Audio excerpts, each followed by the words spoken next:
ابو لہب کا آپ نے نام سنا ہے، نبی صلی اللہ علیہ وسلم کا گستاخ تھا، مذاق اڑاتا تھا۔ اللہ نے فرعون کو بھی ہلاک کیا، لیکن ابو لہب کو جیسے اللہ نے ہلاک کیا ویسی عبرتناک موت غالباً فرعون کو بھی اللہ نے نہیں دی۔ ابو لہب کی جب موت ہوئی اللہ نے ایسی بیماری میں ہلاک کیا، لوگوں کو خطرہ محسوس ہوا اگر ہم اس کے لاش کے قریب بھی جائیں گے تو بیماری ہمارے اندر سرایت کرے گی۔ اس کا انتقال ہو کر کئی دن ہوئے، کوئی اس کے لاش کے قریب جانے کے لیے تیار نہیں تھا۔ بعد میں بچوں کو طعنے دیے گئے، ابو لہب کے بچوں کو، کہ تمہارے باپ کا جنازہ پڑا ہوا ابھی تک دفنایا نہیں گیا۔ اس زمانے میں دفنایا جاتا تھا۔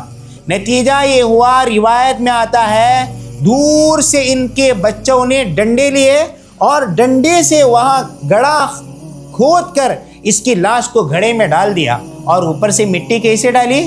پتھر، دور سے پتھر پھینک کے اس کی قبر کو بند کیا۔ اللہ تعالیٰ نے دکھایا، جو نبیوں کا مذاق اڑاتا ہے، جو قرآن کا مذاق اڑاتا ہے، جو حدیث کا مذاق اڑاتا ہے، اس کے ساتھ اللہ نے کیا حشر کیا۔